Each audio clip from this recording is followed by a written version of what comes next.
Triple T podcast. Denis and Jerid. Yo. What? That's what she told me to say.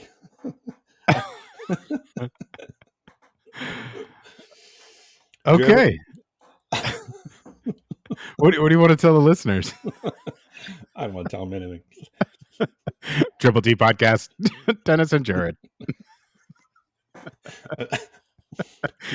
She thought that would make you laugh. So It really did. Jesus. I'm kind of fucking dragging ass a little bit right now. And I was just sharing with my buddy. I said, you do the intro. You need practice. But you just nailed it. I covered everything that we need to cover. The name of the podcast, who we are, and now let's get into it. You're right. Why are you drinking out of a pink cup? It's one of those color changing cups. When you put something cold in it, it changes color. Super cute. I like that. It looks like I'm drinking some kind of fancy beverage, but it's just water. It's just water? Yeah. Oh. Well, Donnie, sorry, buddy. I'm going to have to let you down. My Topo Chico is in the fridge getting cold, but I am about to celebrate this Labor Day 2024 with a nice, refreshing can of Waterloo Summer Berry. Makes me think of the song. What song? Waterloo. What? That one? You know, they played at the end of the movie? That movie. I just totally guess. I have no idea what you're talking about. They play it during the Mars movie. What's that? What's it called? Mission to Mars or The Martian? The Martian. Oh, that's a good movie. I actually read that book or listened to that audiobook. I've seen that movie like at least 10 times. Every time it's on, I always watch it. I mean, like always, the book is way better, but the movie I enjoyed. There's like 3 movies that if they're on, I will, maybe 4. If they're on, I'll always watch them. Okay, give them. Come on, this is good stuff. Come on, because one of them's embarrassing. Okay, usually that one, if that's on. Okay, that gets fast. 50 First Dates. That's a good one. Because you like dudes with lisps. I get it. Shit. What's the other one? Shit, I've not seen that one. The Martian, 50 First Dates. Oh, My Cousin Vinny. That's a good one. Yeah, My Cousin Vinny, and I'd have to think on the other ones. I'm sure there's a couple. What about you? Is there not a movie like if it's on, you'll always watch it? I have a lot, but like Wolf of Wall Street gets one every single time. I've seen Nacho Libre will get one. Django will get one. You know what I just watched yesterday, and it was freaking fantastic. Oh, geez. Days of Thunder. That is a good movie, dude. I haven't seen it since I was a wee lad. That is and I caught it like just at the very tail end of it, and I just Ricky Bobbied out. I was just going to say that made me remind me of Ballad of Ricky Bobby, which is the other one that I will always watch. Yeah.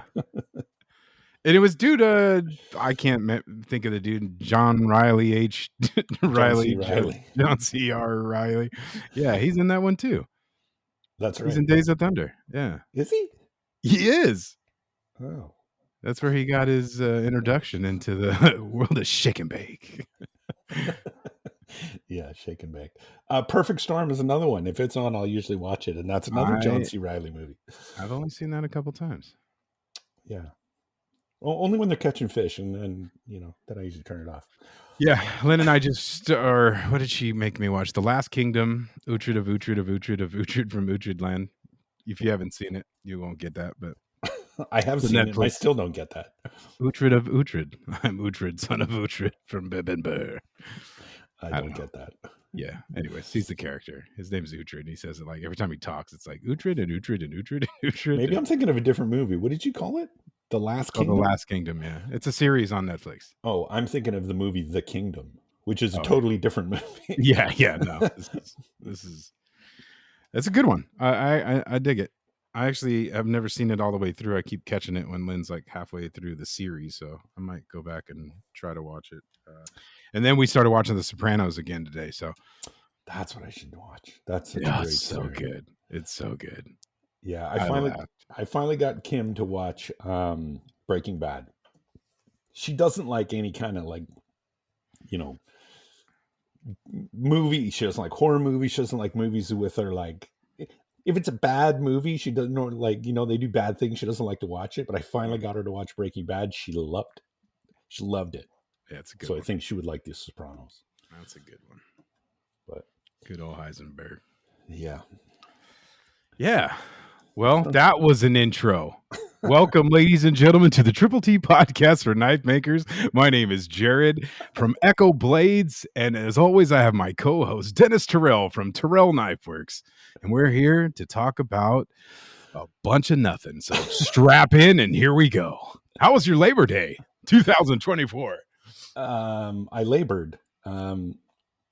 Yeah, I was actually not really. I spent like an hour and a half, maybe 2 hours in the shop, and then was working on the jet ski for an hour, probably an hour and a half, something Dude, like the that. jet ski's like the endless project. No, I haven't gotten back to it. I had put it's got the gel coat on it, and I had to sand it and put another coat on, and I just keep dragging my feet.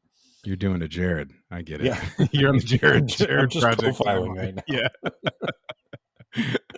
That's funny. Toby from Fire and Steel sent me a message last week, and he's like, "Okay, mate, what the hell is this Jerid water Jeriding? I need to know. Tell me. Did I miss something? Did you fuck up a knife or something? God, I can't. I always go Australian, man. I can Yeah. do a really good one, and I just Well, he's half Australian. Like he's from Australia. No, So but he doesn't. It's very subtle. His yeah, you're all Australian. shrimp on the Barbie, and Yeah, he's but I was like, right there, right there. I just quite nailed it right there. you need to be more Peaky Blinders and less Yeah, Crocodile Dundee. I don't know, man. I do some great accents, and I just botched that. So my bad, Tobes, Magobes. Anyways, yeah. So I had to fill him in on my undying dedication to profiling. Affectionately known in the knife community now as Jeriding. So Yeah, I love that. you should be an FBI profiler. Dun dun. I had to mute, but I was AO. So how's your week been? This week was a stressful week at work, and then that rolled into a very not stressful. So, I know you're retired and you don't remember what it's like to actually go to a job anymore, but I have really been focusing on doing my best to go to work. While I'm at work, and then leaving work and leaving work at work. Right, and so you should. It's a balance thing that I have sucked at for a long time. And yeah, half the time you come over, you sit in my driveway on the phone for 20 minutes. I know, because technology is awesome. And I get to, participate in meetings and stuff while I'm not at work. But anyways, it's like one of those things right now because it is very hectic and, blah, blah, blah, wah, wah, wah, all that good stuff. But that's not what I'm trying to get. I'm just really trying to focus on trying to balance and prioritize my thoughts where I'm at by being present, being in the moment. It is important for me to give my attention to whatever it is I am participating in at the time and not let, things that I can't control, especially, like stress from work kind of take over. So, really making a focus to try to do that. And I have been doing fairly well, but unfortunately, I think I might have to increase my hours at work in order to allow more time to think about work because it's getting that that way right now. It's getting kind of busy. But at any rate, I really unplugged this weekend, so it was really good. That's good. We kind of got out of the office a little early on Tuesday, but I was in the middle of, not even thinking about it. So I was a horrible boss. And somebody else came in and was like, "All right, everybody, let's wrap up." And I'm like, "Hey, that's supposed to be mine." But I had forgot, so they were going to work the whole day if it was up to me. It's pretty shitty, huh? But anyways, that's what has been the primary deal. And then on Saturday, I woke up and I spent the entire day in the shop. I got to, I think during the week I came over your house, huh? I think midweek. Yeah. Oh yeah, just for. Yeah, because I started that sheath for the Intrepid. That's what it was. Yeah. That's what it was. So, I did start that sheath, and this time, I mean, you still set the process down because that shit still eludes me. But I did try to like use all my tools where I could, like because I used all your shit last time. Right. This would be number 2 if I didn't say that already. But yeah. And then during that whole process, I learned that like right now, currently, I do not enjoy that. Not one single bit. It is something that is. It's not that I don't like it. I think I understand how much faster I could do a kydex. I understand, but I always struggle with like trying to make sure that I can grasp the concepts and do this on my own, right? And then get all the steps down and without fucking things up, because I don't like to do that, right? I only want to do things once. But I end up having to, everybody has to learn and go through that process. But yeah, it wasn't fun. Like I really didn't really enjoy it like I wanted to. Like the first time it was just blast because it was new and we were just doing it, but we were kind of stressed. And leather sheaths are always. I mean, I don't love doing them. I don't hate doing them, but I do procrastinate and I do them. Usually I don't make for my expensive knives, which get leather sheaths. I don't make them until the knife is sold. Usually, because I'm lazy and I don't love it. But once I get into it, I mean, if it's not a complicated sheath with like overlay, I can usually bust out a sheath in a couple hours. right. And then I remember, oh yeah, this isn't that bad. Like every time that goes through my head, I'm like, oh yeah, I can just bust this out in 2 hours and have the rest of the day. Yeah. But leather sheaths are definitely one of those things that it's all about steps in order of operation. Yep. Because if you miss a step, you just make your life really complicated. I can see that. I could see that. Like there's a couple things that I did, like I was like, oh, and I saw it after I had done it, and I was like, shit, I'm gonna forget that next time it's went up by myself, or but it was like I said, I could see everything that you're saying. I could see once you get in the groove and you got it down, it's not going to be that big of a deal. It was laborious. Yeah, it was very trying. I mean, it gets better. It gets better because then you'll be like, yeah, what are the next 2 steps that I need to do? And what do I need to do before I do that step is kind of my mindset. Like I don't have a set, do these steps in this order. I just think, oh, I need to do this now. I need to do these 2 steps next. What do I need to do to get there? And like and if I'm gonna, like when I say do that line of where your stamp is going to go on kind of the outside, or where your stitching is going to go, well, then you have to grind the outside of the sheath. Right. Because if you don't, your line is all wonky because you're going to grind it after, right? Yeah, that happened. Yeah. I didn't grind that flat very well. That was something else. It's just it's new material, new process, like just new. And I don't know. This one, I had a way better time, a lot more fun time doing it the first time around. But and then I took it back. I think we got as far as stamped it, ground it, glued it. Yeah, all you had to do was stitch it. Drilled right? So I just had to do some stitching, but So I grabbed my new stitching pony, Oh yeah, fancy. and I did that at the table here in the living room while we were watching movies. But again, I just winged that, and it was But you got it. all the shit. I got it done, but yeah, all the shit I have is here's my this you motherfucker you. So everything. This is my PSA to all the new people thinking about it. Right, if you watch Dennis's video, he's going to recommend you get this kit from Amazon, and I don't necessarily not recommend that kit. I do think that kit is a great point to start. However, I have quickly learned that I will more than likely replace most of it. Yes, I told you But that last time.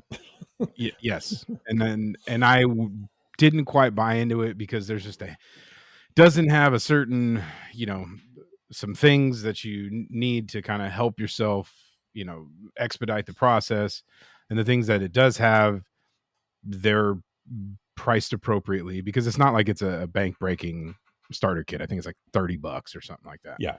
So it's not bad, but I broke the needle. Like it came with all different sizes of needles. It didn't come with two matching needles. It gave, you know, like it was. I was very irritated for a few, and I snapped one trying to pull it through on the threads, and then I had to redo it. And I refused to watch your video. This was hilarious. When I was just simply trying to tie the thread to the needle, Mm-hmm. I can recall you telling me to do something so simple, You and tried to I tie it. and I did not listen. I did not retain, and I broke that off several times, and then I broke the Did you ever needle. go back and watch the video and I find did out how not. to? I did the entire thing without. I never watched a single thing. I don't even know how I ended it. I remember you were like, "Oh, you just do this at the very end," but I went through it a bunch more times and burnt the ends, and I was like, "All right, here it is. We're done." So all we got to do is kind of round out the fronts on the grinder, dye it, and Burnish it burnish. and then And oil it. don't oil it. Yeah, Yeah. it's Well, and good. then that was the other Sometimes thing. You got to wet it up first, and then or oiling it is the part where you shape it to the knife. it depends. Yeah, I mean, I would do that with water, like water form it before you put any before you even put the dye on. I mean, usually you do it before you water Okay, form okay. it. So I could do that now. Yeah, you can do that now, and Okay, then let it dry out. you don't even need to let it dry. Then you could just do um, um, The edge. dye. Sorry, Oh, dye it right then, and then burnish it, and the whole thing will dry together. okay. All right, So dude. Oh man, I have been watching that your makers spotlights challenge thing on repeat in the bottom of my screen here for the entire episode. I'm gonna get out of that. Sorry, it's driving me nuts. oh, you mean Yeah, I don't want to ruin it, but yeah, it was just been in loop, in loop, in loop. But yeah, so that, and then I started. What did I do? Oh, that Lawrence gave me a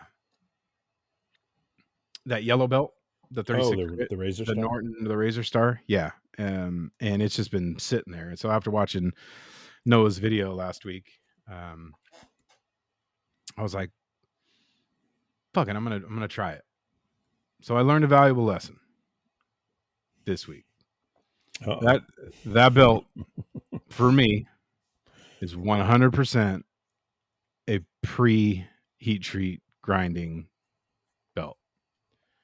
I used it on two knives that were already heat treated.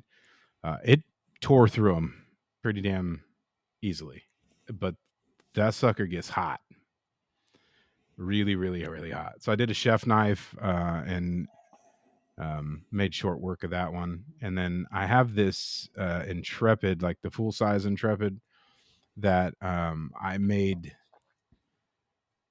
out of I think it's Knifeworks. It's Leo 4 tank barrel from German tank barrel from World War II or something like that. This pattern that I bought at Bill Aid Show West last year. So I made an Intrepid out of it, heat treated it, and then got busy grinding. And I will tell you about this. There's no way I'm going to be able to explain what happened, but my whole intent on that was to grind an angled plunge line, very sharp, and leave a good amount of flat, and try to match the flat to the swedge. Okay. Okay, I And kind of get what you and mean. okay, so I had it on one side really dialed in, and on my weak hand, I was so close, and I ended up washing out the flat. It was such a bummer. And then I got pissed off, so I started going to a full grind, and I ended up fucking torching the edge, and had to reprofile it and make it a little shorter. So, yeah, I think that's a lot of Jerid stuff, a lot of Jerid qualities in that. Not the belt's fault, but I think to help prevent that, I think that it would definitely make short work of not treated steel for sure. So, good product. I loved it. Yeah. But I've been switching up to going up to higher grits a little sooner than I used to. So maybe that's something you need to do, is go up to a 120 or something a little sooner before you get down to hot my steel. yeah, yeah, I normally do, but I think this happened. It happened a little more quickly with this belt than it has in the past, because my progression is 36, and then I jumped to those purple belts on a 60. There's 60 grit. The purple belt, yeah, the one that's supposed to grind better with the heat treated stuff. I think Phoenix makes it. So I jumped to 60 there to try to get those 36 scratches out sooner. And then 120 and 240. What is that one? Compact grain. Yeah. But yeah, that Norton just made short work of that thing. It happened really quick, so I skipped the things. But yeah, I see some value in maybe jumping off a little sooner, and getting more control over that crispness of that line, that bevel line. Yeah, I used them once, and they were on. It was actually post heat treat, but I wasn't doing full grinds, full flats. It was on like Sand Tigers or something. So yeah, I mean, I like the belt. I think it's very comparable to the Actorox from VSM. Yeah, it's hotter.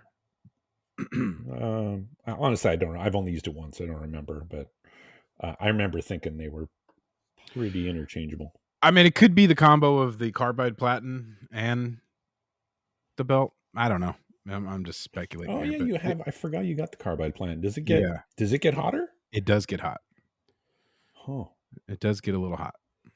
Now you So, need a chiller. do you? Yeah, I think I probably should just hook up my mist system, but Yeah. I'm lazy that way. So, anyways, that was that. A lot of grinding. Said I was behind the thing all day long. Jerid did finished Jeriding up a couple of things, and but it was fun, man. It was really good to be back in the shop and just getting behind the grinder and kind of taking my lumps with, again, having some time away from grinding and getting back in the rhythm of that muscle memory. And I'll be a son of a bitch, dude. If we were just talking about last week about injuries in the shop, What'd you do? and sure as shit, I punched the belt. Sure as shit. I took a nice chunk off my middle finger twice too. Well, you So won't be giving anybody the finger in a while. no, I do. It's not bad. It's just a You're little just being a little big baby. little belt scratch. It just hadn't happened in a while. Normally, I end up cutting like little lines on my on my finger from the not softening the edges on the spine. That's normally what happens, but no, I slipped and said, "Hello, belt. This is my middle finger." What did I do this week? Oh, I got that the last Saturday. No, sorry. God, this week is like flying by. I swear I feel like it's like Thursday already. But Saturday's video, I finished the Dan's knife, the best man at my wedding, the revamp of his knife. That's right. Got him I got him to drop over. When was it? Wednesday last week. I told him I needed some help with something, and he came by, comes in, and we were just talking. He sees the camera set up at the table and the tripod for my phone, both set up at the table, but he doesn't think anything of it. He thinks I'm just videoing something. And we kind of shoot the shit for 10 minutes, and then he asked me what I need help with, and then I told him to sit down. And then he figured out what it was, because the knife case was sitting on the table. So that was fun to give him that knife and see his reaction. Good to have that, honestly, to have that knife off the books, because every time I go over to his house, I see that knife, or he shows it to me every once in a while, and I groan and tell him I want to throw it in the garbage, and he won't let me, kind of thing. But now I'll look forward to seeing that knife again. Yeah, it came out really good. It really did. That was an incredible transformation. And I did catch the end of that video, so that's pretty cool. I'm glad you got to do that. I really like that. I like the handle on that. It's more sculpted than I just a couple new techniques on my handle sculpting that I will put in the playbook. Just just progressing, getting better, getting sharper lines on the Coke bottle portion. So because I used to shave the back, like contour the back, after I did that sculpting line. You know what I'm talking about that sculpting line, right? In the middle, that kind of curved line that goes up to the top of the heel, or the butt of the knife. Well, I sculpted the top of the knife first, sanded the top of the knife before I put that sculpt line in. So, and I did it with the grinder, and it was super crisp. And then that helped a lot to keep that really, really crisp. So that's, I was gonna say, because you, instead of having layout lines, you actually had that. No, I still use layout lines, but I rounded the top first, because my layout lines are actually on the bottom of the knife typically, because it's thinner at the bottom than the top. So anyway, it's hard to talk about on. Well, yeah, I'm just saying you had like a very pronounced line to work to. Yeah. To match that. That's what I was trying to get. Yeah. I always put that line on with a marker, so that I can sit there on I think I use a 4-inch wheel and just play that, right up to that line. And then, it helped a lot. Cool. So yeah, got that knife done. And then I spent the rest of the week just, I forgot how long, like how you rat hole on some, well, at least I do, on some aspects of knives. Like I was doing the dagger, and like I spent an entire day just getting the shape and the profile of the guard, because it's milling, and it's surface grinding, and then it's grinding, and then more milling and slotting the guard and hammering it on, which took forever. I had to do a bunch of little, you guys will see it in the build video in a couple of weeks, but I had to there was a gap in the top of the guard because of the way the guard works, because I couldn't do the technique where you leave that little thin and then you hammer it on, because it kind of goes up like this on the top of the guard. I'm drawing a little arrow, but anyway, so We all see it. Yeah. I couldn't do that. So it literally took me 8 hours to do this guard. And then the next day, I spent like way too long doing a spacer on the lathe, and then ended up screwing up the first one. doing another spacer. So literally, I took like 5 hours to do a little spacer, to slot a spacer, do a little tiny spacer, and then the whole next day. So basically, it took me 3 days to do a guard, a spacer, and a pommel. So that was crazy. But it's coming out really nice. And I did. I got a question. Yeah. You're saying that, okay, this 3 days for a guard and stuff, like, so how long is this supposed to take? Like, what's your point of reference? Like, because to me, it sounds like an appropriate amount of time on a Um, knife that of that quality, caliber, however you want to say it, but it doesn't seem like YouTube videos of other makers I'll watch. They always talk about this, long, laborious process of that I mean, particular. if it's a guard on a Bowie knife, like I can crank one of those out in like it's going to be hammered on in like 2 hours, under 2 hours. But you saw how complex the guard is for Yeah, this yeah, which is dagger. why It's I'm saying like it appropriately would be yeah. I more mean, than double, I guess. Yeah. yeah, it's probably appropriate because it is really complicated, and I actually had to pull out the new. I have a new rotary table, and I actually used the rotary table for part of this guard. So there's complexity here. I'm not complaining about the time. It was that it should have gone faster, but You you just forget. didn't just forget that You for some things go that long. yeah, like my wife was away all week, so you know I was working in into the night, and I'm you know I after dinner I go out in the shop, and then I look down at my phone and it's 11:30, and I'm still cranking away on the mill, um, trying to get things done. Right. But I get it. Yeah. yeah.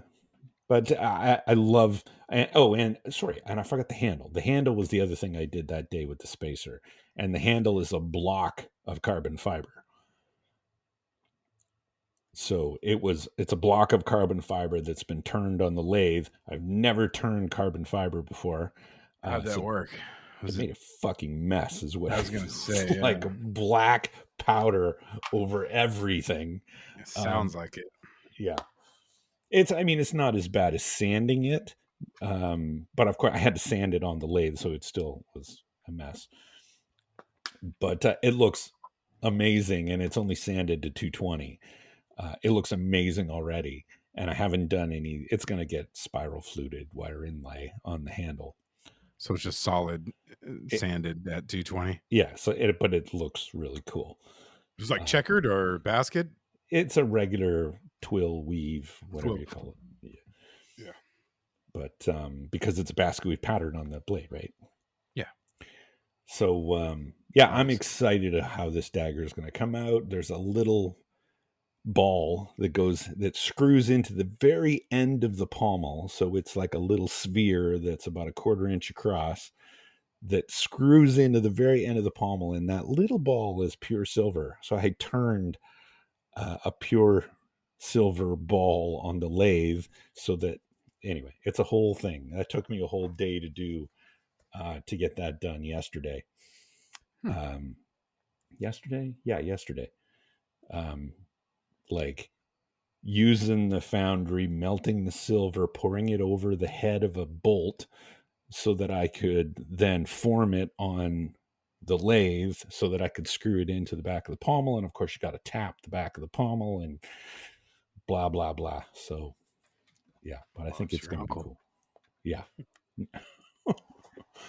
So there's lots of little embellish. I'm trying to get better at the little embellishments on the blade, on on these builds, and go to master smith quality embellishments on a blade, not just do the minimum. I want this to pop. I want it to really jump. You don't want to do lame ass journeyman quality. No, no, Hey, I'm kidding. so some of the journeyman stuff's incredible, but I'm trying to ratchet things up now. And Yeah, I'm not make it. saying this is going to be it will not be a master. It wouldn't qualify as a master smith dagger anyway, but I'm trying to get to that level. I'm trying to Yeah. amp things up a bit. Yeah. So Cool. Oh, something else cool that happened. Mike Bagnino gave me a call, and this was, when was this? Saturday? Yeah, I guess it was Saturday, and said, actually, no, he didn't call me. He sent me a picture and a text and said, "Hey, you interested in any wood?" And he sent me a picture of a drawer, like a tool chest drawer, that had a shit ton of wood in it. And I'm like, are you getting rid of this? Like, and I didn't think it was his, but turns out a guy he knows, a maker and collector, he's just really old. He's getting out of it. Unfortunately, he's going through some dementia, and so, his wife's just selling off a bunch of his stuff that he's just not going to use. So I got, I was talking to her, so I bought all of the wood in one fell swoop. So it's 215 sets of scales and like 25 blocks. Nice. Yeah. I spent a lot of money on it, but it's way cheaper than obviously what I have. Probably a third of if I was paying for this stuff. So now I'm literally going to have to buy a new tool chest to put this wood in when I get it. So I'm excited, and I obviously haven't seen it all, but yeah, I'm pretty excited. I might actually have to put a bunch of it up for sale because it's more than I would ever use. And as you know, I don't use scales as much as I use blocks. I know somebody who does. Yeah, Nah, but aim. there's some nice ironwood. There's a ton of Coca-Cola. There's a bunch of burl stuff. It's mostly wood. So Nice. we'll see when I get it. Cool. Yeah, so That's a score.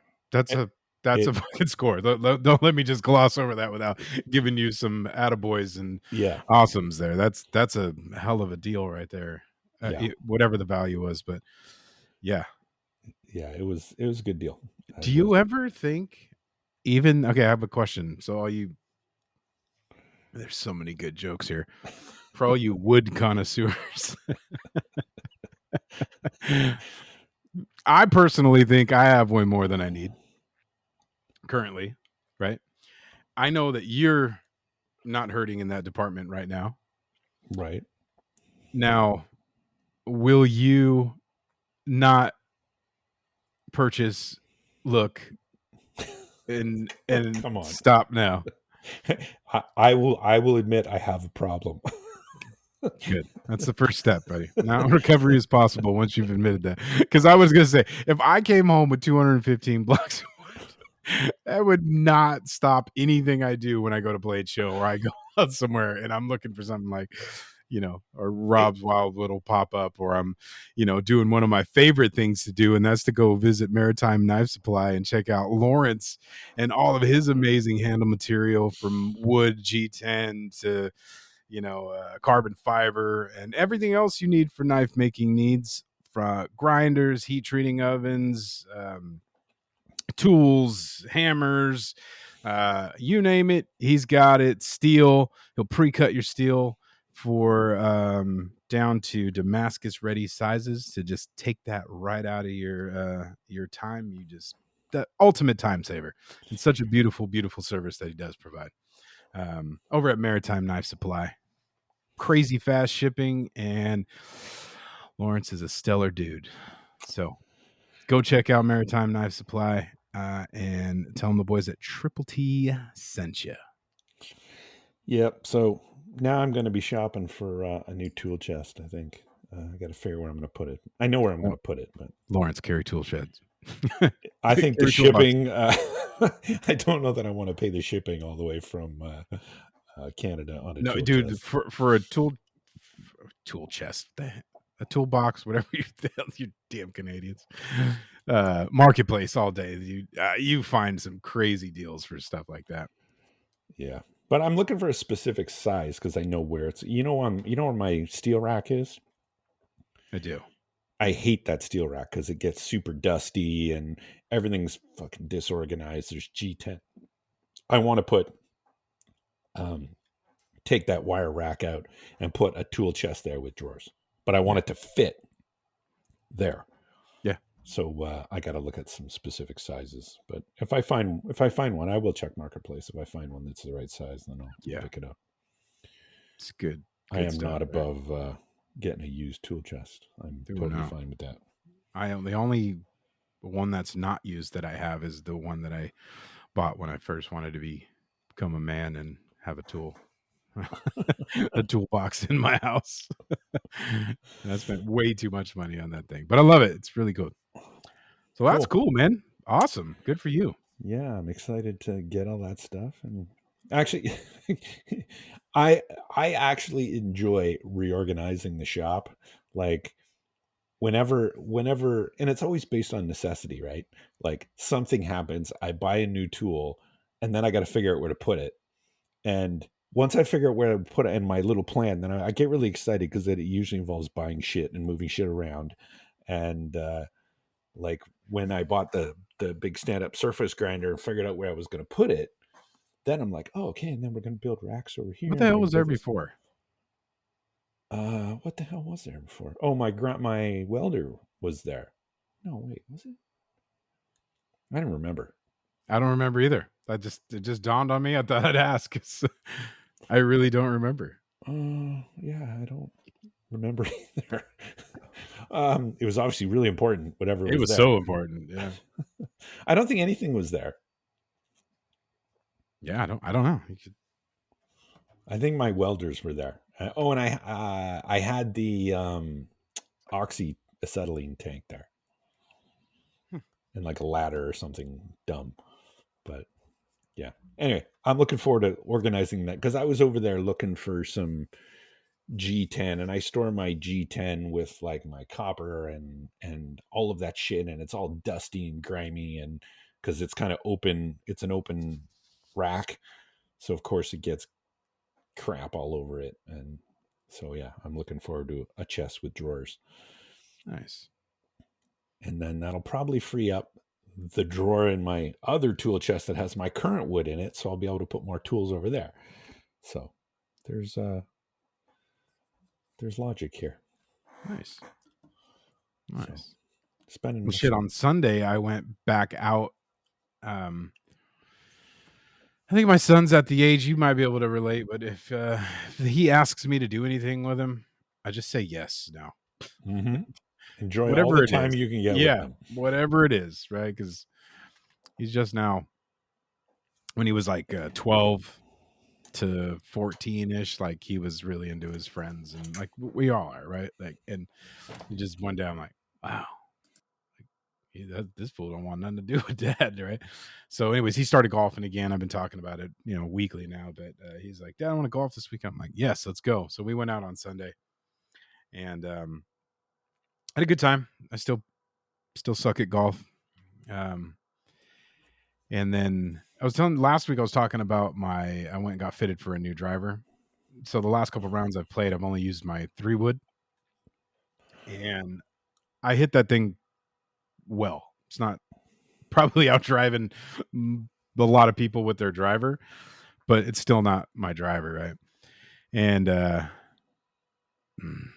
so okay. So I had something happen to me for the first time ever on a golf. So if you're actually keeping score with golf, which is like really hard to get people to actually keep a legitimate score, like you hit one into the woods, like real scoring. Yeah, like that ball's gone. You have to take a drop, and then you're going to hit another one. That's your third shot, right? So I was playing okay. I had, it doesn't matter. I was playing okay, and I got to I think it was hole 17 or 16 or something like that, and it's a water hole. And bloop, one into the water. Drop one. Hitting 3 from the tee. Bloop. Hit that one in the water. Hitting 5. Drop 4. Hit 5. Hit that one into the water. Drop 6. Hitting 7. So I hit from the tee on a par 3. I was at 7, and then I stuck the green. But yeah, I when you really, really keep score, it's really hard to score. That's why they say it's a gentleman's game. But after that, I was like, "Fuck this!" I was like, my round's trash. Nothing's gonna happen here." So I pull out my old driver. I'm like, "Whatever," and I just go after it, and I just bombed it down the center of the fairway. And I'm like, I don't have an answer for that because it wasn't working. So maybe I just got it pure this one swing and it What worked you? out. But your But when new that driver? I didn't buy a new one. Oh, you got fitted for him, but you I didn't got buy one. fitted it, yeah, but it's like $600. I'm like, yeah, that's gonna have to wait for a while. That's not in the necessity cart right now, so that's why I was using my 3-wood. But I just pulled the old one out that's all dented up, and I fucking blasted the ball. And I'm like, the guy that we were golfing with, a random dude, and he's like, "Why weren't you using that all day again? Like, what was that about?" And I'm like, "It's broke." Like, I mean, that worked that time, but So so maybe it wasn't the club. Is that it what you're could saying? it could be. I mean, if I hit it off the toe, which apparently do a lot, it's not going to go At anywhere, least the right? front half of the club, like as Yeah, long as you I'd don't say hit it about off the heel. I'd say about 75% of it's good. But yeah. So, anyways, that happened. I thought that was funny. I chuckled pretty good after hitting 3 balls into the water and having my son whoop my ass. But that was fun. And then I had bought him he has a very old set when he was like 8 or 9 when we were golfing a lot. And he's 16 now, so he's obviously outgrown them. So I had an older set that I'm letting him use now. But we went out one time and he's got like a little it looks like a little people putter. It's so tiny compared to, like, it was perfect for him 8 years ago, but not so much now. So I bought him a new putter when we were out in Monterey a couple weeks back, a cheap one, and he wanted a new grip for it. So we were talking about it, and I've always taken those things to a golf shop to get them regripped. But he bought some stuff off of Amazon. So today, for the first time, we regripped his putter, and he got an Iron Man, a Super Stroke Iron Man putter grip, which is pretty damn cool. Big old fatty one. But that shit is simple. It's like really amazing when you have a vise in your shop and all the tools you need to, like, do some basic simple things. Because if you make knives, you can do anything, right? Mm-hmm. So re-gripping clubs, I'm about to start a business here. Really? No, but I'll still probably pay to get About as mine much done. as I'm going to start a jet ski resurfacing Exactly. business. I'd still go back and forth. Like, do I really want to do 13 clubs of my own? Like, because it was really simple, but I'm sure. Yeah, but it's like $30, like 15, $20 in labor per club or something like that. Or it ends up being like $150 to get all your clubs regripped. Hmm. So there's some serious cost savings there. So, anyways, I thought that was cool. That's what we did today. And I woke up this morning on Labor Day and I was like, I want steak and eggs, but I didn't want to go out. So I went to the store and got some New York strips. So I'm a ribeye guy, but ribeyes are costly. Yeah, they are. And they're, yeah, it's like, and I normally don't blink an eye at it, but that was side by side, 2 packages. One was 2 ribeyes or 3 New York strips, and the strips were literally half the cost. It was like 40 versus $20. And if you're having steak and eggs, a New York is actually, I think, a better cut. I mean, the ribeyes just got so much fat in it. It's not. I don't think it's a great cut for steak and eggs. I want more steak, and that's a dinner cut to me. I I think about every time, more commonly than not, you're going to see a New York on there too. Yeah. Plus, keeps the cost down because you don't want to, $60 breakfast steak and eggs. But anyways, that's what I did, and then I used my Calb Iron steak turner this morning, and uh, Nice. yeah, I had some steak and eggs and in Papa's this morning. It was fantastic. It was great. But I really love that steak turner. I don't know how I got by my entire life without ever having one. Grabbing tongs to flip steaks. What kind of shit is that? Yeah, some janky fork. Some janky ass fork. Yeah. So that was pretty cool. Cool. Yeah. No, what did we do? Oh, we went to Starbucks this morning. That's what we did. Yeah. This morning? Yeah, we went to Starbucks this morning because we were out of milk. So we had no choice, and the dog ate half my sandwich. So as she always does. There you go. Dogs did not. Well, they got a little bit of steak, but very little. Yeah. I actually did something with the boys. When did we do? Oh, Saturday. We went to an escape room. Have you ever been to an escape room? I have not. It's actually really fun. Is it claustrophobic? No, not at all. That's what I think about. Like escape? Nah, pass. No, it's I ain't not trying to be behind a door I can't get out of. No, it's not like that. It's like it's all puzzles. You're having to solve puzzles to get out. Yeah, I think they do like a lot of corporate team building events with shit like that. I've done one. I took my team once to one. But yeah, I think this is the fourth one I've done. But it was fun. It was fun with the boys. I think we probably needed about 4 more minutes to finish it. And we were there with like this other group of 5 that had never done one, and honestly didn't really know how things were going. They just weren't as organized. Like once you've done them a few times, you know the drill. Oh, you need to solve this puzzle, and you have to be kind of systematic about things. And they were like all over the place, but it was fun. The boys had a good time. Nice. Yeah. Then, that sounds chill. Yeah. So that was our weekend. So, and it's my son's birthday today, by the way. Which one? Parker. Happy B-Day, Parker. What is he now? 27? No, 27.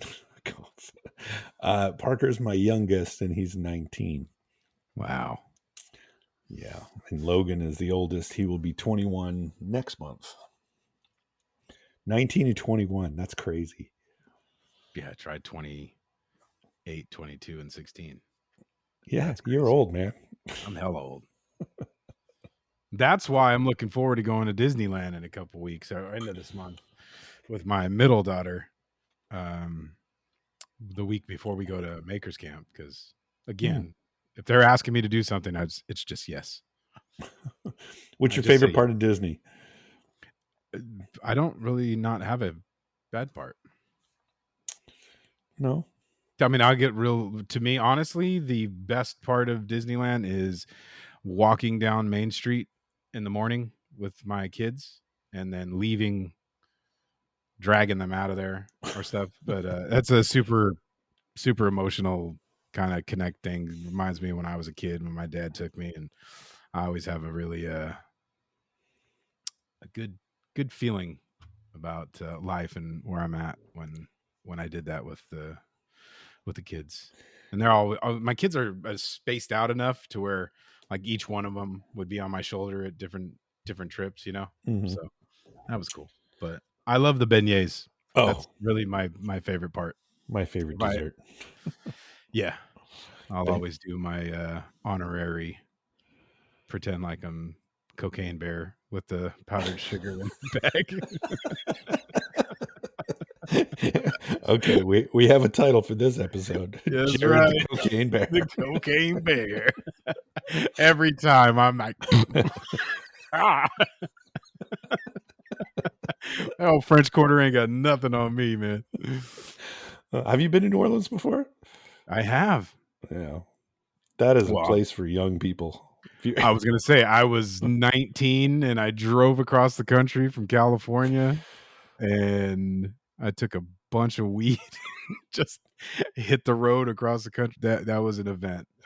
Slept in a parking lot for 3 days just to go see some boobies in New Orleans. Yeah. I did my first trip to New Orleans when I was 52.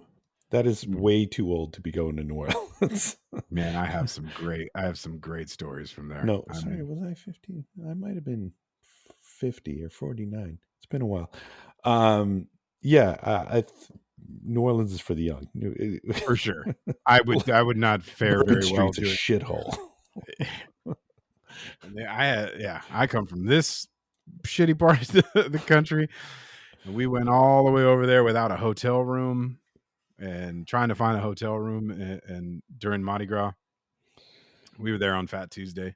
Uh, it's not recommendable. Like I said, we ended up sleeping in a parking lot on Canal Street, right, like 2 blocks from Bourbon Street, and we pulled into the parking lot, and I look at the attendant. I'm like, I just drove across the country. We ain't got nowhere to sleep.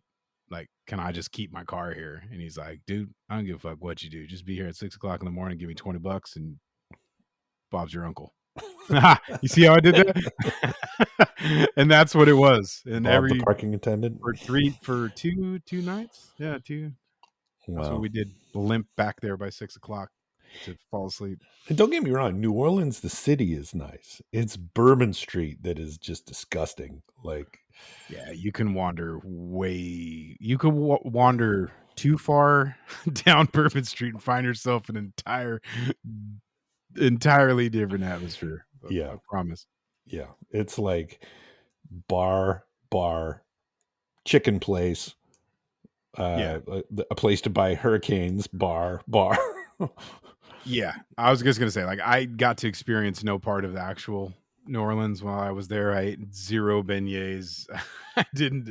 It was all about partying. Yeah. So We hit a lot of good restaurants when we were there, so yeah, and wanted gambled. to, but yeah, that's on the agenda right before Makers Camp, and then I got to squeeze in a trip to Reno here in a couple weeks too. So Reno. Oh yeah, you're going up to see Mr. Rick. yeah, I'm already, like I said last week, feeling time pressured. It's now September. I guess I should start on my apocalyptic challenge build. Um, so I'm thinking next week I'll start on it. That gives me when 4 is that? weeks. When does that drop? You got to do that before we leave. Yeah. Well, I want it. Yeah, because I want to have the build done by Maker Camp, which is the 10th, and then the videos need to drop. I think it's the 19th. I'm doing that from memory. It's right around 19th, 20th or something like that. Maybe Gotcha. the videos are due 19th and they premiere the 20th or something. Gotcha. But something like that. But I'd like to just have the week to edit the video.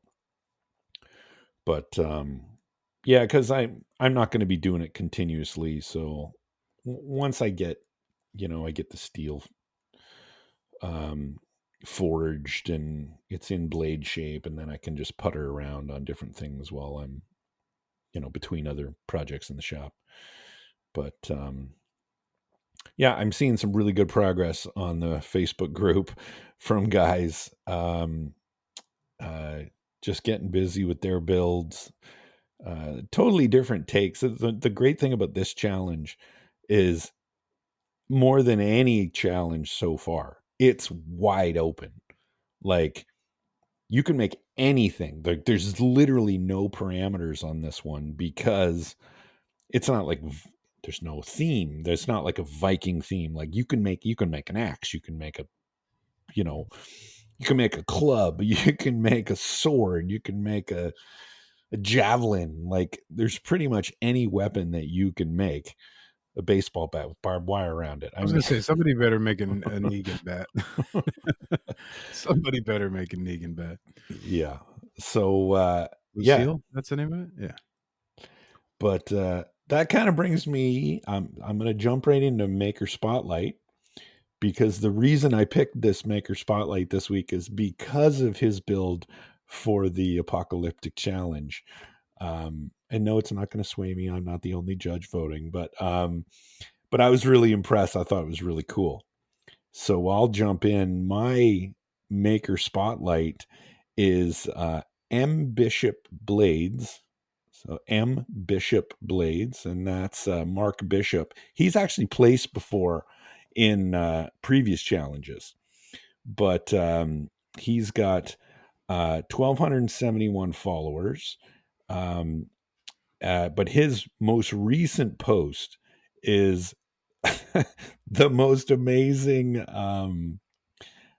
build. Like looking at it, I love this thing. I think it is so cool. It is this giant double bladed battle axe from hell. It looks like it could have been on the set of Furiosa or something. Like it is really cool. So go check out Mark, and I think he's a definite contender to win the viewers portion of the Apocalyptic Challenge. That thing is a beast. It's really cool. It's Yeah. really cool. It looks awesome. It's huge and all kinds of pointy and sharp looking. But I'm scrolling around here and looking at the rest of his stuff too, and Oh yeah. yeah, he He's does a some really really good stuff. he's a great maker. Yeah, Yeah, he's been making for a while. Like he's got like 500 and some posts on Instagram. So yeah, yeah, he's been around a while. Really good sheath maker as well. So yeah, go check out Mark's Instagram. Give him a follow. Really good maker, and I love to see his work in these challenges. yeah. I follow him already, so that's good. And he's a vet. Love that. Thank you, sir. All right, who you got this week? I have my buddy Tony Satani from Hourglass Knives. I was going through here and thinking about so every now and again, like I want to do the maker spotlight is for many reasons, right? To get eyes on other people's stuff and let the other 7 people know that you know who we're kind of digging whatever's moving us at the moment. But on the our very first episode, I had mentioned that I was introduced to Tony when I very first started making by somebody at work, and he was kind enough to kind of take me under his wing for a little while. Actually, had me over to his house in Idaho, and spent the weekend and kind of just got the knife making school from Tony. Amazing maker. Been on the cover of Blade a few times, but um, this is my speed with this guy, and I think you guys should go check him out. So that is Hourglass Knives on Instagram, and amazing story. Tony's an awesome dude. He's hilarious. Pretty infectious personality, man. You talk to him, you're definitely going to be laughing. But yeah, go check out his stuff. He has 3,154 followers, and yeah, let's bump that up and show him some love. So that's Yeah, who I got. he does awesome stuff. Yeah, he does. Good. One of my, you and him are probably the most influential people in as far as mentorship that I had out of the gate. I have broadened that base by a lot, as of today. But when I first hit the gates, I was so lucky to be able to meet you and him. So I owe a lot uh, to both of you. So love you, Tony. We have a listener question today. Yeah. Tell me about it. So I got a question, and it says tool steel versus high carbon steel. What are the pros and cons for use in bladesmithing for stock removal and forging? Also, would you recommend for tool steel? This is coming out of, I believe, New Zealand, where he says high carbon is very hard to come by. So looks like tool steel easier uh, is easier to be sourced. So I got the question, and as always, if it is out of my realm, I will say to people that is definitely a question for Denis. So I figured I'd bring it up, and we would chat about it. And I personally have never used any tool steel, so zero experience. I've only used high carbon and stainless, and I'm curious actually what your thoughts are on this. Well, I mean, and let's be clear. Like a tool steel versus a high carbon steel. Tool steels are typically high carbon steels, right? Like Right. the only reason why you would say one is a tool steel versus a high carbon steel is what you make with it. The ones here in the US that we're probably the most familiar with is O1, Right. W1 and W2. And the only other one that I think of is D2. Like those are D2's the a stainless though, right? yeah, still tool steel. It's not this could be one of those, as Fader would say, hot takes. Okay. Generally, okay, my opinion is that tool steels are not necessarily the best unless they have a particular property that you're looking for. They're meant for making tools. They're not necessarily meant for holding an edge like a knife would. Um, Yeah. like I don't, and people are going to hate me. I don't like O1. I don't, it's a tough steel. And maybe if you're making a bushcraft knife or something like that, it's not like I'm going to use O1 for a chef knife or a Bowie or something. I Is just don't like that. The O1 steel, like a tool steel. Now, there may be other tool steels with other properties that I don't know. I only know about O1, W1, W2. I use W2 all the time, but only because I want a really great Hamon. It's a decent steel.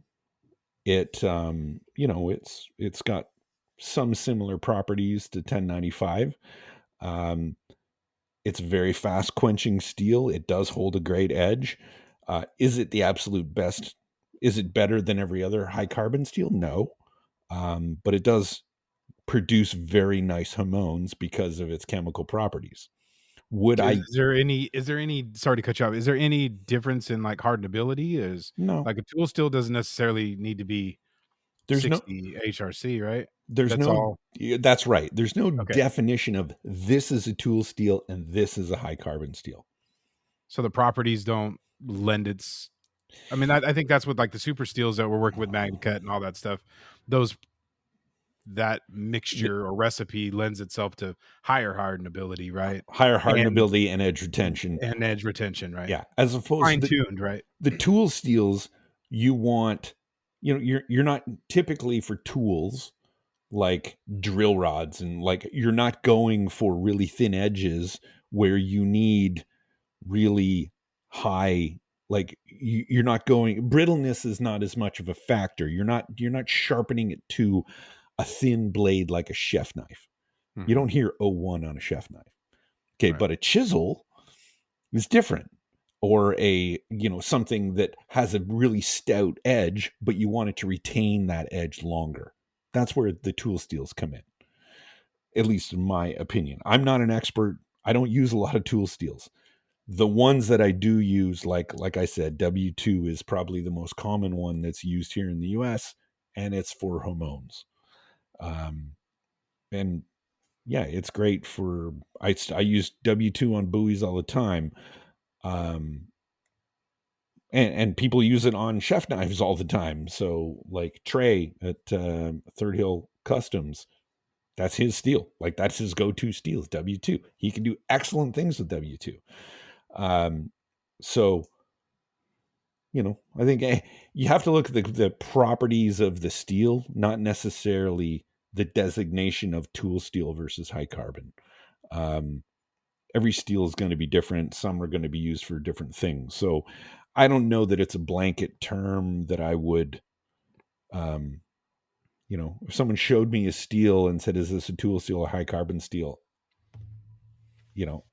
I don't know every steel, but I don't normally think of them that way. I would usually look them up, see what they're used for, see what their chemical properties are, and go from there. Right. Like 1095 is used for springs, 1095 is used for blades, 1095, it has a lot of uses. 5160 is used for a lot of springs. Like I would see what it's used for, and is that applicable to what I want to make? Because I mean, you don't see a lot of chef knives made out of 5160 either. It's known to be a tough steel, but you don't see a lot of people making chef knives out of it. Right. It doesn't have extremely high hardenability that you would want for a chef knife. Gotcha. But anyway, that's my 10,000 foot view on it.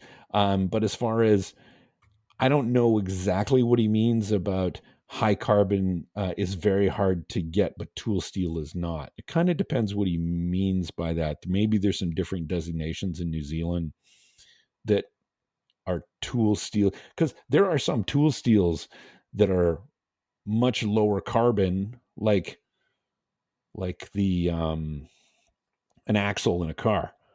Like that's hardened, but it's not hardened for something you would make a blade for, right? Right. It, yeah, you could use it. It's not going to make that great of a blade. It's great for doing like an axle or I don't know, all the other parts of a um, not sway bars. I forget, but there's some parts of cars that people say, "Oh, that'd be no." It's hardenable steel, but it's not knife steel. It's not going to go to 59 or 60. You might get it to 50. That's not going to, pun intended, that's not going to cut it. Ayo. Yeah. So, I mean, to try to answer the question, it totally depends what he means by tool steel. It's hard to answer. Sure, but I think it's good. It's great for clarification on maybe he's looking for some differences between some things that are too like for it to even matter. Yeah. So that's cool. That came from Ty_Johnson 83. I think it's Tyron Johnson, and I think it's in New Zealand. So, but anyways, thank you for the question, sir. And if anybody else has any other questions, feel free to hit us up on that absolutely unrememberable email that Dennis created, or you can take the easy route and use the IG. Use the IG because I've decommissioned the email, so we don't even talk about the email anymore since I got Oh so no, much shit for it. we talk about this ridiculous email. I think it was _T No, _. there was no underscores. Knife makers for podcast _T Tyrell Echo Blades at _Gmail. It was beautiful. Yeah, I think I'm okay, I gonna made it get complicated. it. You know what's not complicated? Tell me. Buying steel from Baker Forge. That's not complicated. All you I do is agree. get the app, know what's coming, get the app and get aware of the drops a day before everybody else because you can buy them through the app. So if you're looking for the most amazing steels out there, copper, bronze, Damascus, everything, you name it, go check out Baker Forge and Tool. I haven't. Is this the Riptide Ultra? Is this? No, Or that's part that's of last the week. the head-to-head Oh, that's the head to challenge. head. Yeah, Yeah, yes. that's This the week's head. head to head was. They didn't actually have a drop this weekend, but they did have a really good Labor Day sale that was today. So by the Oh, time that's you right. get this tomorrow, you will have missed it. But hopefully, you took advantage of that sale, and you were super smart and you tried to double dip.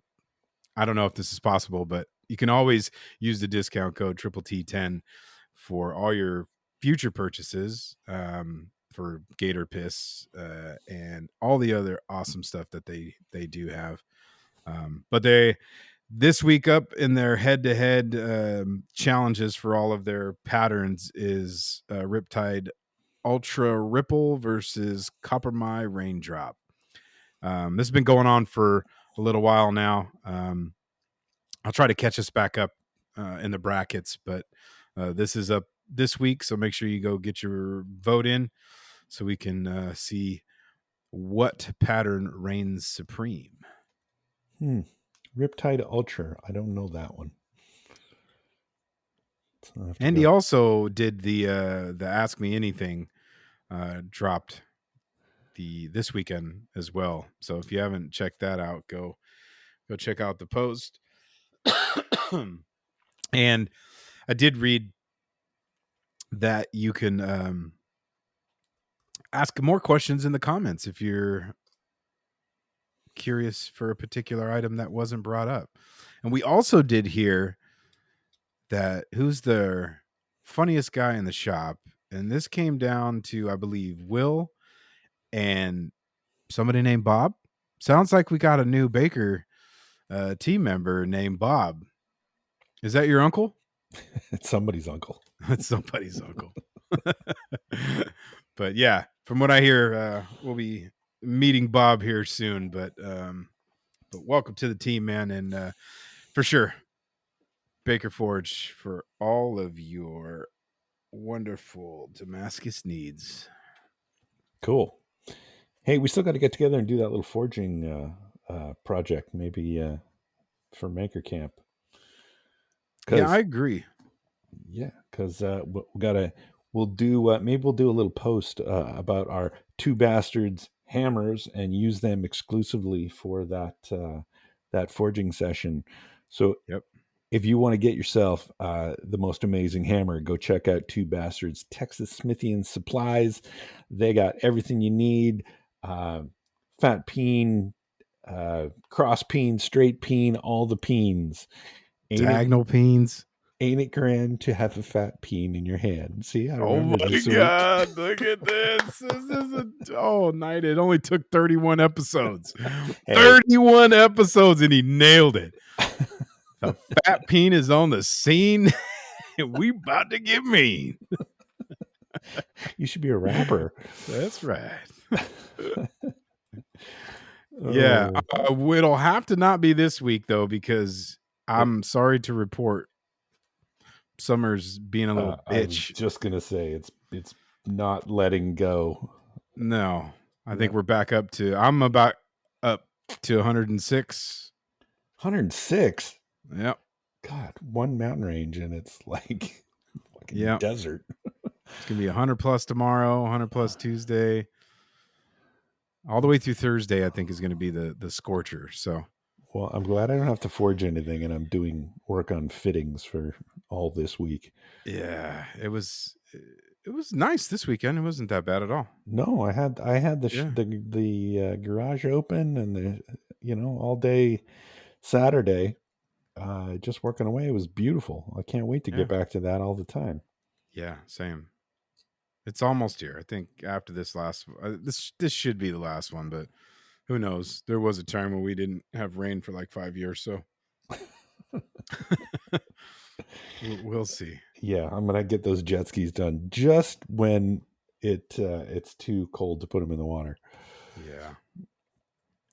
All right. You can't use the Jerid timeline for projects if you're trying to get them in the water. I know. Oh man. So yeah, all I got to do is get that sheath dialed in. So I will definitely figure out sometime this week, and then it's sharpened. And my favorite part is to reveal the beautiful handle material with pelican paste. I'm going to lather that thing up with some pelican oil. And I believe if you're about to finish up any knives, leather, whatever it is that you can apply some pelican paste to, go do that. Travis has hard wax, soft wax, pelican oil, hand solve, and soap now. And I did overhear in a podcast that I think he's working with the DIY Europe guys. I heard that too. They're going to be making that recipe available overseas. So congrats on that. That's exciting stuff for our listeners across the pond. But for all of your premium wax needs, make sure you go check out Pelican Paste, pelicanpaste.com, and you can use the discount code TT10 for 10% off your next purchase. Look at Travis. Florida man goes worldwide. It's a beautiful thing. Hey, and when you're doing that, when you're burnishing the edges of that sheath, after you burnish the edges, put some of that soft wax on it, and it'll seal it up nice. Absolutely. I ordered a pretty big shipment. I got a bunch of it. So I'm ready to go. And I'm really excited. This chef knives that I'm about to wrap up will be the first knife that I deliver with my custom Echo Blades Soft Wax 10 that I got. Ooh, That's right. nice, So, nice. that's what I wanted to bring that up. So we were talking about, so I made some profile modifications. No, Yeah, I know, surprise. To the handle on my chef knife, which I'm going to call the reverb. I don't reverb. know. The reverb. Hmm. So, at any rate, the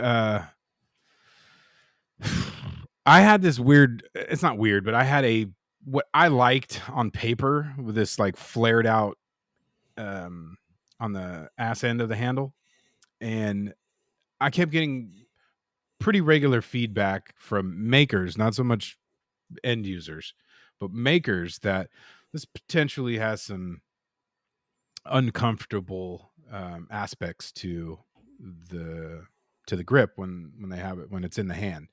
So I was going back and forth, and kind of taking that into consideration. So I reprofiled the back and kind of thinned it up. And Dennis and I were actually looking at them earlier this week, and we were going kind of back and forth with the handle length, to where it does have like a little help me out, Dennis. What's that Swoopy. thing? Swoopy. Yeah, thank you. Because that's exactly what I was going to say. A little swoopy deal on the back that can kind of lock in your hand. But the length of that is so personable, I guess. Like Yeah, what is that word I'm looking for? I think you're doing preference. yeah, Yeah, it comes down to preference. So for guys with larger hands like Dennis and I was feeling like it was a little too tight. But maybe somebody with a little smaller grip, it's going to be perfect. So I actually got the opportunity. The guy that I golfed with is that knife is for him. So I you know what I did too?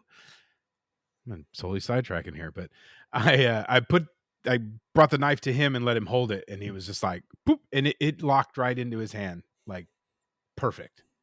Not good. tight at all. I could see some stuff. So I was like, is one of those things. Like I think the user, for to have a template of an overall profile, I think you would want to probably go on the larger side to be safe, right?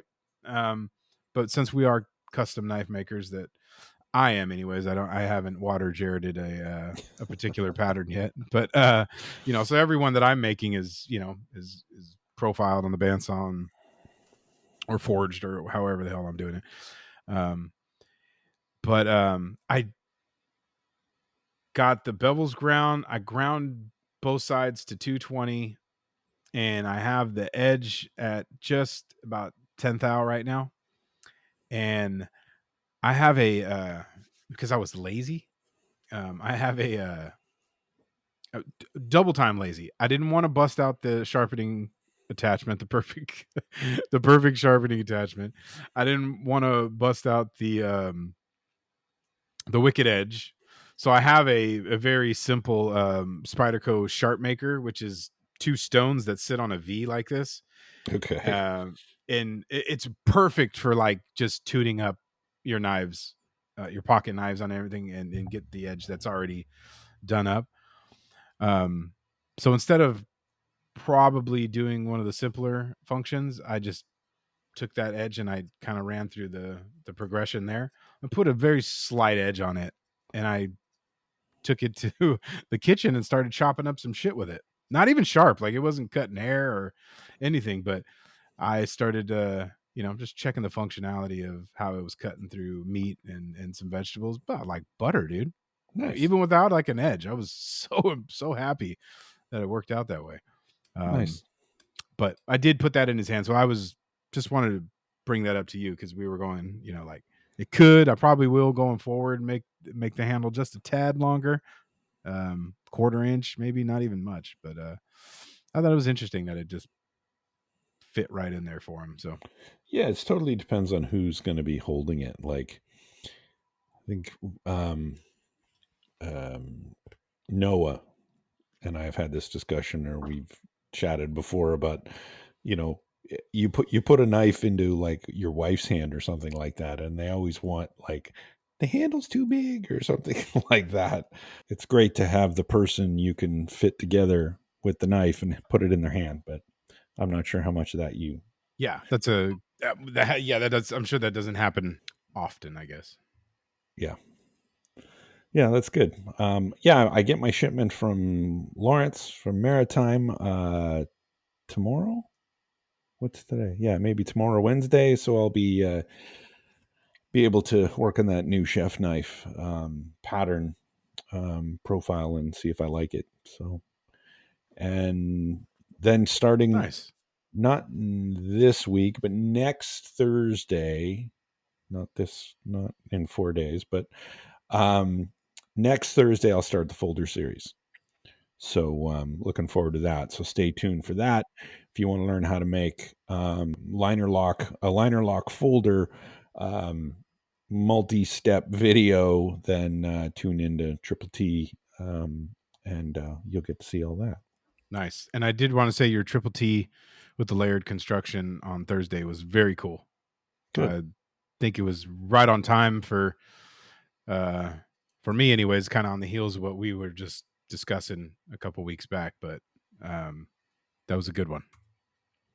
Awesome. So I'm glad it was helpful. I got a the lot of knife good community feedback. thanks you, Dennis. I did get a lot of good feedback on that one. People were liking the info. So yeah, I'm going to start, Yep. doing some topics that I've done in the far past and recycle some of those that newer viewers haven't seen. So yeah, I'll get on that. Yeah. Yeah. Since we don't weld our kumais all the way around anymore. Yeah, that's right. All right. You were lagging out here, buddy. I could barely hear you, but I do want to tell everybody that we'll be back next week. Come back and join us. And thank you for hanging out with us. Sorry, this one went a little bit long, but we're good. All right.